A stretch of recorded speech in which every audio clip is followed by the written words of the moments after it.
Hello friends, welcome to மக்கள் சேவை channel. இன்றைக்கி நம்ம ஒரு முக்கியமான இன்ஃபர்மேஷன் பற்றி தான் பார்க்க போகிறோம். அதாவது தமிழக அரசு சார்பில் 130 புதிய அறிவிப்புகளை பார்த்தா வெளியிட்டிருக்காங்க. அதாவது தமிழக அரசு மானிய கோரிக்கை, துறை மீதான மானிய கோரிக்கை கடந்த 2 நாட்களாக போயிட்டுருக்கு.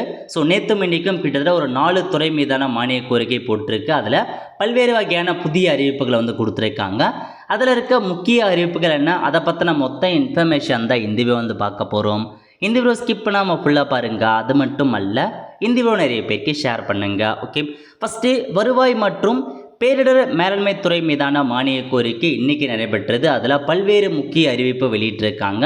அதில் ஒரு சில இம்பார்ட்டன்ட் அறிவிப்பு மட்டும் நம்ம பார்க்கலாம். ஓகே, முதல்ல என்ன சொல்லியிருக்காங்க அப்படின்னு பார்த்தீங்கன்னா, அதாவது 84.47 லட்சத்தில் நிலவரி திட்ட பணிகளை பார்த்தா தொடங்க போகிறாங்க. அதாவது கன்னியாகுமரி மாவட்டம் அகஸ்தீஸ்வரம் வட்டத்தில் 6 வருவாய் கிராமங்களில் 31,117 பயனாளிகளுக்கு நிலவரி திட்ட பணிகள் மேற்கொண்டு பட்டா வழங்கப்படும் அப்படின்றத சொல்லியிருக்காங்க. அதுக்கடுத்து தமிழ்நாடு முழுவதும் எஸ்டேட் இனாம் போன்ற பல்வேறு ஒழிப்பு சட்டங்களின் கீழ் நிலவரி திட்ட பணிகள் மேற்கொள்ளப்பட்டு மனைவரி பதிவேடுகள் தயார் செய்யப்பட்ட 40 கிராமங்களில் வருவாய் பின்துற பணிகளை மேற்கொண்டு தகுதியான 10,000 குடும்பங்களுக்கு ரைத்து மனைகளாக வகைப்பாடு மாற்றம் செய்து வீட்டுமனை பட்டா வழங்கப்படும். ஸோ 10,000 பேருக்கு வீட்டுமனை பட்டா வழங்கப்படும் அப்படின்னு சொல்லியிருக்காங்க.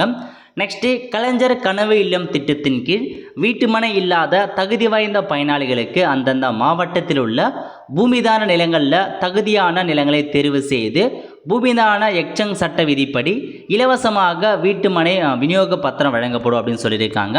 அதாவது கலைஞர் கனவு இல்லம் திட்டத்தின் மூலமாக ஒரு பயனாளிக்கு தகுதி இருக்குது, பட் அவங்களுக்கு வீடு கட்ட சொந்தமாக நிலம் இல்லை அப்படின்ற பட்சத்தில் அவங்களுக்கு அந்த கிராமங்களில் பூமிதான நிலம் கண்டுபிடிச்சி அவங்களுக்கு வீட்டுமனை பட்டா வழங்குக அப்படின்றத ஒரு புதிய ஸ்கீம் இம்ப்ளிமெண்ட் பண்ணுறாங்க. கண்டிப்பாக ஒரு நல்ல நியூஸ் தான். அதுக்கடுத்து வட்ட அளவில் வருவாய்த்துறையின் நிர்வாகத்தை வலுப்படுத்தி பொதுமக்களுக்கு வருவாய்த்துறையின் சேவைகளை விரைவாக வழங்கும் பொருட்டு 26 துணை வட்டாட்சியர் பணியிடங்கள் புதிதாக தோற்றுவிக்கப்படும். 26 புதிய வேக்கன்சி பார்த்தா தோற்றுவிக்கப்படும் அப்படின்றத சொல்லியிருக்காங்க. நெக்ஸ்ட் தமிழகம் முழுவதும் 25 புதிய வருவாய் கிராமம் பார்த்தா உருவாக்க போகிறாங்க. மதுரை மாவட்டத்தில் 9 கிராமங்கள், சேலம் மாவட்டத்தில் 5, கோயம்புத்தூர் மாவட்டத்தில் 4, செங்கல்பட்டில் 3 மாவட்டங்கள், அதுக்கப்புறம் திருச்சிராப்பள்ளி, திருநெல்வேலி, திண்டுக்கல் மற்றும் திருவண்ணாமலை ஆகிய ஒரு புதிய கிராமம் மொத்தமாக தமிழகம் முழுக்க 25 புதிய வருவாய் கிராமங்கள் உருவாக்கப்படும் அப்படின்றத சொல்லியிருக்காங்க. நெக்ஸ்ட்டு 50 புதிய வருவாய் குறுவட்டங்கள் உருவாக்கப்படும் அப்படின்னு சொல்லியிருக்காங்க. சென்னை, செங்கல்பட்டு, சேலம், திருவண்ணாமலை, ஈரோடு போன்ற 17 மாவட்டங்களில் புதிய வருவாய் குறுவட்டங்கள் உருவாக்கப்படும் அப்படின்றதையும் சொல்லியிருக்காங்க. அதுக்கடுத்து ரூபாய் 15.60 கோடியில் மடிக்கணினி வழங்க போகிறாங்க. யாருக்குன்னா இணையவழி பட்டா மாறுதல் திட்டத்தினை விரைவாகவும் சிறப்பாகவும் செயல்படுத்தும் பொருட்டு நில அளவை மற்றும் நிலவரி திட்டத்துறையில் பணிபுரியும் 3078 நில அளவை பணியாளர்களுக்கு தரவு அட்டைகளுடன் மடிக்கணினி வழங்கப்படும் அப்படின்னு சொல்லியிருக்காங்க. அவங்களுக்கு பார்த்தீங்கன்னா லேப்டாப் ப்ரொவைட் பண்ணுறாங்க. நெக்ஸ்ட்டு ரூபாய் 27.24 கோடியில் வகையீட்டு பூக்கோள நிலைக்கலன் கருவிகள் டிஜிபிஎஸ் ரோவ் இருக்கு பாருங்கள். நவீன நில அளவை கருவிகளை கொண்டு நில அளவை பணி மேற்கொள்ளும் பொருட்டு சென்னை, திருவள்ளூர், காஞ்சிபுரம், செங்கல்பட்டு, கோயம்புத்தூர் மற்றும் திருப்பூர் ஆகிய 6 மாவட்டங்களில் 454 சர்வேயருக்கு இந்த கருவி வழங்கப்படும் அப்படின்றத சொல்லியிருக்காங்க. நெக்ஸ்ட்டு ரூபாய் 65,42 ஒளிபிம்ப நகலெடுக்கும் கருவி வழங்குறாங்க. பொதுமக்களுக்கு நில ஆவணங்களை விரைவாக வழங்கும் பொருட்டு 38 மாவட்ட நில அளவை அலுவலகங்கள் மற்றும் 4 மண்டல நில அளவை அலுவலகங்களுக்கு வழங்கப்படும் அப்படின்னு சொல்லியிருக்காங்க.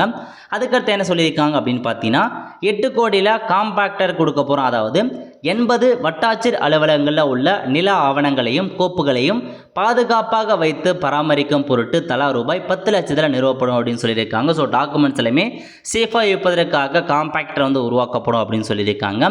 நெக்ஸ்ட் பார்த்தீங்கன்னா இன்னொரு மானிய கோரிக்கையை கொடுத்துருக்காங்க பாருங்கள். அதாவது கல்லூரிகளில் இளங்கலை பாடத்திட்டத்தின் ஒரு பகுதியாக பேரிடர் மேலாண்மை குறித்த பாடம் அறிமுகப்படுத்தப்படும் அப்படின்னு சொல்லியிருக்காங்க. ஏற்கனவே பள்ளிகளில் இருக்குது, அதை பார்த்தா கல்லூரிகளில் இந்த பாடத்திட்டம் விரிவாக்கம் பண்ணப்படும் அப்படின்னு சொல்லியிருக்காங்க. நெக்ஸ்ட்டு 71.90 லட்சத்தில் 4 மாவட்ட நில அளவை மற்றும் நிலவரி திட்டத்துறையில் கட்டடங்கள் மேம்படுத்தப்படும் அப்படின்னு சொல்லியிருக்காங்க. நெக்ஸ்ட்டு ரூபாய் 15 கோடியில் புதிதாக உருவாக்கப்பட்ட 3 வருவாய் வட்டங்களுக்கு புதிய வட்டாட்சியர் அலுவலகம் வந்து கட்டப்படும் அப்படின்னு சொல்லியிருக்காங்க. அதாவது தஞ்சாவூர், கள்ளக்குறிச்சி, திருவாரூர் 3 மாவட்டத்தில் இருக்க வட்டங்களுக்கு புதுசாக வந்து பார்த்தா அலுவலக கட்டணம் வந்து கட்டப்படும். நெக்ஸ்ட்டு தமிழ்நாட்டில் உள்ள 530க்கு மேற்பட்ட இ-சேவை மையங்களில் அரசு பேருந்துகளுக்கான டிக்கெட் முன்பதிவு செய்து கொள்ளும் வசதி விரைவில் அறிமுகம் செய்யப்பட உள்ளது அப்படின்றத இதன் மூலமாக வந்து தெரிவிச்சிருக்காங்க. நெக்ஸ்ட் வந்து பார்த்தீங்கன்னா உங்களுக்கு கால்நடை பராமரிப்பு, பால்வளம், மீன்வளம் மற்றும் மீனவர் நலத்துறை. ஸோ இந்த 4 வகையான மானிய கோரிக்கை நேற்று நடைபெற்றது. அதில் எந்த மாதிரி அறிவிப்பு வெளியிட்டிருக்காங்க அப்படின்னா ரூபாய் 5 கோடியில் சுழல் நிதி, அதாவது சென்னை, செங்கல்பட்டு, விழுப்புரம், கடலூர், மயிலாடுதுறை, நாகப்பட்டினம் போன்ற கடலோர மாவட்டம் இருக்காங்க பாருங்க, அவங்க வந்து கடலரிப்பு தடுப்பு மற்றும் உட்கட்டமைப்பு வசதிகள் மேற்கொள்ள இந்த நிதி ஒதுக்கப்படும் அப்படின்னு சொல்லியிருக்காங்க. நெக்ஸ்ட் ரூபாய் 50 லட்சத்தில் தேசிய அளவிலான மீன்வள புத்தாக்கம் மற்றும் புத்தொழில் மாநாடு ஏற்படுத்தப்படும் அப்படின்னு சொல்லியிருக்காங்க. நெக்ஸ்ட் 50 லட்சத்தில் மாநில மீன் அடையாளம் காணும் திட்டம் வந்து கொண்டு வரப்படும். மீன் விற்பனையாளர்கள் கூட்டுறவு சங்கங்கள் உருவாக்கும் அப்படின்னு சொல்லியிருக்காங்க. சிறு குறு மீன் விற்பனையாளர்களுக்கான தொழில் முதலீட்டு உதவிகளை வழங்கி வணிக செயல்பாடுகளை ஊக்குவிக்கும் விதமாக சங்கங்களை உருவாக்கப்படும் சொல்லியிருக்காங்க. நெக்ஸ்ட் ரூபாய் 25 லட்சத்தில் மின்னணு பண பரிவர்த்தனை வசதி, மீனவர்களிடையே வந்து பார்த்தா மின்னணு பண பரிவர்த்தனை இருக்கணும் அப்படின்றதுக்காக இந்த ஒரு மிஷினை வந்து பார்த்தா கொடுக்குறோம் அப்படின்ற மாதிரி அறிவிச்சிருக்காங்க. அதுக்கடுத்து ரூபாய் 50 லட்சத்தில் நிகழ்நேர மேலாண்மை அமைப்பு, தமிழ்நாடு மீன் வளர்ச்சி கழகத்தின் டீசல் விநியோக நிலையங்கள் மேம்படுத்தப்பட்டு நிகழ்நேர மேலாண்மை அமைப்பு அறிமுகப்படுத்தப்படும் அப்படின்னு சொல்லியிருக்காங்க. நெக்ஸ்ட் 5.6 லட்சத்தில் புத்தாக்கம் மற்றும் திறன் மேம்பாட்டு பயிற்சி வழங்கப்படும் சொல்லியிருக்காங்க. 100 மீன்வள மற்றும் மீனவர் நலத்துறை அலுவலருக்கு இந்த பயிற்சி வழங்கப்படும் சொல்லியிருக்காங்க. நெக்ஸ்ட் ரூபாய் 50 லட்சத்தில் திறன் மேம்பாட்டு பயிற்சிகள், அதாவது 500 மீன் வளர்ப்போர் மற்றும் மீனவர்கள் பயனடையும் வகையில் பிற மாநிலங்களில் பின்பற்றப்படும் நவீன தொழில்நுட்ப முறைகளை அறிந்து கொள்ள இந்த பயிற்சி வழங்கப்படும் அப்படின்னு சொல்லியிருக்காங்க. ரூபாய் 50 லட்சத்தில் மீன் வளர்ப்பு உள்ளீட்டு மானியம் வந்து வழங்குறாங்க சொல்லியிருக்காங்க. மீன் வளர்ப்போரின் வருமானத்தை அதிகரிக்கவும் நிலையான மீன் வளர்ப்பினை தொடர்ந்து மேற்கொள்ள ஏதுவாக மாவட்ட மீன் வளர்ப்போர் மேம்பாட்டு முகமைகள் வாயிலாக 1000 ஹெக்டேர் பரப்பளவில் உங்களுக்கு இது மானியம் வழங்கப்படும் அப்படின்னு சொல்லியிருக்காங்க. நெக்ஸ்ட் 40 லட்சம் மானியத்தில் மீன்பிடி உபகரணங்கள் வழங்கப்படும். 200 பேருக்கு இந்த உபகரணங்களை வந்து கொடுக்குறோம் அப்படின்றத சொல்லியிருக்காங்க. நெக்ஸ்ட்டு 6 கோடியில் மீன் விதைப்பண்ணைகள் புனரமைத்தல், அதாவது சாத்தனூர், மஞ்சளாறு அந்த போன்ற இருக்கு பாருங்க, அங்கெல்லாமே அரசு மீன் விதைப்பண்ணைகள் புனரமைப்புக்கடும் அப்படின்னு சொல்லியிருக்காங்க. நெக்ஸ்ட் 74 லட்சத்தில் மீன்வள கண்காட்சி வந்து பார்த்தா கொண்டு வராங்க. மீன்வளம் மற்றும் மீன் வளர்ப்பினை பிரபலப்படுத்தவும் மீன் உணவின் முக்கியத்துவம் குறித்த விழிப்புணர்வை ஏற்படுத்தவும் தமிழ்நாட்டின் அனைத்து மாவட்டங்களிலுமே வர்த்தக கண்காட்சி மற்றும் புத்தக கண்காட்சியுடன் இணைந்து மீன்வள கண்காட்சிகள் நடத்தப்படும் அப்படின்னு சொல்லியிருக்காங்க. நெக்ஸ்ட்டு அலங்கார மீன் உற்பத்தி மற்றும் சந்தைப்படுத்தலை மேம்படுத்துகிற அலங்கார மீன் உற்பத்தியாளர் மற்றும் விற்பனையாளர் கூட்டுறவு சங்கங்கள் அமைக்கப்படும் அப்படின்னு சொல்லியிருக்காங்க. நெக்ஸ்ட்டு ரூபாய் 50 லட்சத்தில் மீன் வலைதள சேவை, அதாவது மீன்கள் மற்றும் மீன் உணவுப் பொருட்களின் இருப்பு விவரம், விலை மற்றும் சந்தை நிலவரம் ஆகிய தகவல்களை எல்லாருமே தெரிஞ்சுக்கிறதுக்காக மீன் அப்படின்ற ஒரு புதுசாக வெப்சைட் வந்து கிரியேட் பண்ண போகிறோம் அப்படின்னு சொல்லியிருக்காங்க. நெக்ஸ்ட் ரூபாய் 80 லட்சத்தில் வந்து பார்த்தா அந்த சேட்டலைட்கான ஃபோன் வந்து வழங்குறோம் அப்படின்னு சொல்லியிருக்காங்க. 200 பேர் கொடுக்குறாங்க. அதுக்கப்புறம் 45 கோடியில் பசுமை மீன்பிடி துறைமுகங்கள் வந்து ஏற்படுத்தப்படும் அப்படின்னு சொல்லியிருக்காங்க. அதுக்கடுத்து ரூபாய் 25 கோடியில் அலைகள் திட்டம் வந்து கொண்டு வராங்க. மீனவ மகளின் பொருளாதார மேம்பாட்டிற்கு நுண்கடன் வழங்கிட ஏதுவாக அலைகள் திட்டம் தமிழ்நாடு மாநில தலைமை மீன் கூட்டுறவு இணையம் மூலம் செயல்படுத்தப்படும். ஸோ உங்களுக்கு கடன் வந்து வழங்குறாங்க இந்த ஸ்கீம் மூலமாக. அதுக்கடுத்து வேளாண்மை துறையில் ஒரு சில அப்டேட் கொடுத்துருந்தாங்க. 1500 விவசாயிகளுக்கு நுண்ணீர் பாசன பராமரிப்பு செயல் விளக்க பயிற்சி வந்து கொடுக்க போகிறாங்க. நெக்ஸ்ட்டு 6 வேளாண் விளைபொருளுக்கு புவிசார் குறியீடு வாங்க போகிறாங்க. 1000 நபர்களுக்கு வேளாண் பொருட்கள் மதிப்பு கூட்டும் இயந்திரம் அதாவது இயக்கவும் பராமரிக்கவும் பயிற்சி வழங்கப்படும் அப்படின்னு சொல்லியிருக்காங்க. நெக்ஸ்ட்டு தோட்டக்கலை மற்றும் மலை பயிர்களில் சாகுபடி மதிப்பு கூட்டுதல், தொழில்நுட்பங்கள் மற்றும் சந்தை வாய்ப்புகள் குறித்து சமூக ஊடகங்கள் வாயிலாக விழிப்புணர்வு ஏற்படுத்தப்படும் அப்படின்னு சொல்லியிருக்காங்க. அதுக்கடுத்து விவசாயிகள், உழவர் உற்பத்தியாளர் நிறுவனங்களுக்கு ஏற்றுமதி தொடர்பான பயிற்சி வழங்கப்படும். அதுக்கப்புறம் ரூபாய் 50 லட்சத்தில் மாணவர்கள், தொழில் முனைவோர் மற்றும் தொழில்துறை மாநாடு வந்து ஏற்படுத்தப்படும் அப்படின்றத சொல்லியிருக்காங்க. அப்புறம் 50% மானியத்தில் நாட்டுக்கோழி குஞ்சுகள் வளர்ப்பு திட்டம் வந்து கொண்டு வராங்க. தமிழ்நாட்டில் நாட்டுக்கோழிகள் குறிப்பிடத்தக்க கலாச்சார, பொருளாதார மற்றும் ஊட்டச்சத்து முக்கியத்துவத்தை கொண்டுள்ள கிராமப்புற மக்களுக்கு போதிய வருமானம் கிடைக்க வழிவகை செய்ய 50% மானியத்தில் நாட்டின கோழி குஞ்சுகள் வளர்ப்பு திட்டம் செயல்படுத்தப்படும் அப்படின்றதையும் சொல்லியிருக்காங்க. நெக்ஸ்ட்டு 50% மானியத்தில் ஏழ்மை நிலையில் உள்ள குடும்பங்களின் பொருளாதார மேம்பாட்டிற்காகவும் அவர்களை தொழில் முனைவர்களாக ஆக்குவதற்கும் செம்மறியாடு வெள்ளாடு இனவிருத்தி பண்ணைகள் அமைக்கும் திட்டம் செயல்படுத்தப்படும். ஸோ நீங்கள் ஆடு வளர்ப்புக்கு இந்த ஸ்கீமை கொண்டு வராங்க. நெக்ஸ்ட் ரூபாய் 2 கோடியில் கால்நடை பராமரிப்பு தொழில்நுட்ப பயிற்சி திட்டம் கொண்டு வராங்க. ரூபாய் 1 கோடியில் 100 கால்நடை விவசாயிகள் கால்நடை வளர்ப்பு குறித்த பல்வேறு நடைமுறைகளை தெரிந்து கொள்ளும் வகையில் கால்நடை பொருட்கள் உற்பத்தியில் சிறந்து விளங்கும் பிற மாநிலங்களில் உங்களுக்கு அதுக்கேற்ற மாதிரி பயிற்சி வழங்கப்படும் சொல்லியிருக்காங்க. நெக்ஸ்ட்டு ஒருங்கிணைந்த கால்நடை பண்ணை திட்டம் கொண்டு வராங்க. மாவட்டந்தோறும் தமிழ்நாடு கால்நடை அபிவிருத்தி முகமை மூலம் செயல்படுத்தப்படும் தரமான கால்நடைகள் மற்றும் தீவனங்கள் நியாயமான விலையில் விவசாயிகளுக்கு வழங்குவது உறுதி செய்யப்படும் அப்படின்னு சொல்லியிருக்காங்க.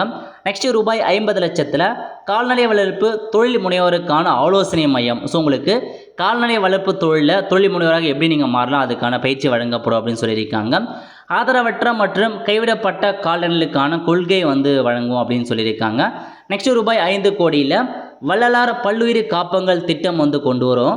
அதுக்கப்புறம் ரூபாய் 5 கோடியில் செல்லப்பிராணி பூங்கா பாதுகாப்பான செல்லப்பிராணி வளர்ப்பு மனித அந்த மாதிரி பூங்கா வளர்க்கப்படும். சென்னை மற்றும் கோயம்புத்தூரில் இது வளர்க்கப்படும் அப்படின்னு சொல்லியிருக்காங்க. ரூபாய் 20 லட்சத்தில் கால்நடை மருத்துவர்களுக்கு திறன் மேம்பாட்டு பயிற்சி வழங்குறாங்க. நெக்ஸ்ட் ரூபாய் 6.65 கோடியில் ஊட்டச்சத்து வழங்கும் திட்டம் யாருக்காக அப்படின்னு பார்த்தீங்கன்னா முதலமைச்சரின் தாயுமானவர் திட்டத்தின் கீழ் தெரிவு செய்யப்பட்ட ஊராட்சி ஒன்றியங்களில் ஊரக ஏழை கால்நடை விவசாயிகள் 5000 சினையூற்ற கருவை பசுக்களுக்கு 50% மானியத்தில் ஊட்டச்சத்து வழங்கும் திட்டம் கொண்டு வராங்க. நல்ல நியூஸ் தான். அதுக்கப்புறம் ஆவின் விற்பனை முகவர்கள் நலநிதி ஆவின் விற்பனை முகருடைய பங்களிப்பும் செயல்படுத்தப்படும். இத்திட்டத்தின் மூலம் விற்பனை முகவர்களுக்கு விபத்து காப்பீடு உள்ளிட்ட நலத்திட்டங்கள் செயல்படுத்தப்படும் அப்படின்னு சொல்லியிருக்காங்க. நெக்ஸ்ட் தொடக்க பால் உற்பத்தியாளர்கள் கூட்டுறவு சங்கங்கள் பல வகை சேவை மையங்கள் உருவாக்கப்படும் அப்படின்றத சொல்லியிருக்காங்க. அதுக்கப்புறம் பால் உற்பத்தியாளருக்கு நுண்கடன் வழங்கும் நோக்கில் வெண்நிதி திட்டம் கொண்டு வராங்க. அதுக்கப்புறம் 2.10 கோடியில் பார்த்தீங்கன்னா ஆவின் பால் மற்றும் பால் பொருட்கள் விற்பனையை அதிகரிக்க 6000 டீப் ஃப்ரீசர் பாட்டில் கூலர் வழங்கப்படும் அப்படின்றத சொல்லியிருக்காங்க. நெக்ஸ்ட்டு 60 லட்சத்தில் கறவை மாடுகள் பராமரிப்பு குறித்த திறன் மேம்பாட்டு பயிற்சி வழங்கப்படும். ரூபாய் 1.50 கோடியில் பால் பரிசோதனை உபகரணங்கள் வழங்கப்படும் அப்படின்னு சொல்லியிருக்காங்க. நெக்ஸ்ட்டு முக்கியமான இன்ஃபர்மேஷன் கூட்டுறவு சங்கங்களில் பால் வழங்கும் பால் உற்பத்தியாளர்களின் கறவை இனங்களை பராமரித்து பாதுகாக்க இத்திட்டத்தின் மூலம் பார்த்தா 5 லட்சம் பால் உற்பத்தியாளர்கள் பயன்பெறுவர். அதாவது 2000 கோடியில் கால்நடை பராமரிப்பு கடன் KCCHக்கான கார்டு கொடுக்குறாங்க. அதுக்கப்புறம் பால் மற்றும் பால் உபப்பொருட்களின் விற்பனையை அதிகரிக்க 500 புதிய ஆவின் பாலகம் கொண்டு வரும் அப்படின்னு சொல்லியிருக்காங்க. ஸோ 500 புதிய ஆவின் பாலகங்கள் கொண்டு வராங்க. அதுக்கு முகவர்கள் நியமிக்க போகிறோம் அப்படின்றத சொல்லியிருக்காங்க. ஓகே அவ்வளோதான். ஸோ இதான் 5 துறைவாதியான மானிய கோரில் பல்வேறு முக்கிய அறிவிப்பு கொடுத்துருக்காங்க. ஒரு சில இம்பார்ட்டன்ட் அறிவிப்பு மட்டும் தான் இப்போ நம்ம பார்த்துருக்கோம். கிட்டத்தட்ட ஒரு 130க்கு மேற்பட்ட புதிய அறிவிப்பு கொடுத்துருக்காங்க. செக் பண்ணுறேன், வெப்சைட்டை செக் பண்ணி பார்த்துக்கோங்க. அவ்வளோ ஃப்ரெண்ட்ஸ், கண்டிப்பாக இந்த பிடிச்ச லைக் பண்ணுங்கள். அது மட்டும் அல்ல இந்த வீடியோ நிறைய பேருக்கு ஷேர் பண்ணுங்கள். அடுத்த ஒரு நிலையில் சந்திப்போம். நன்றி, வணக்கம்.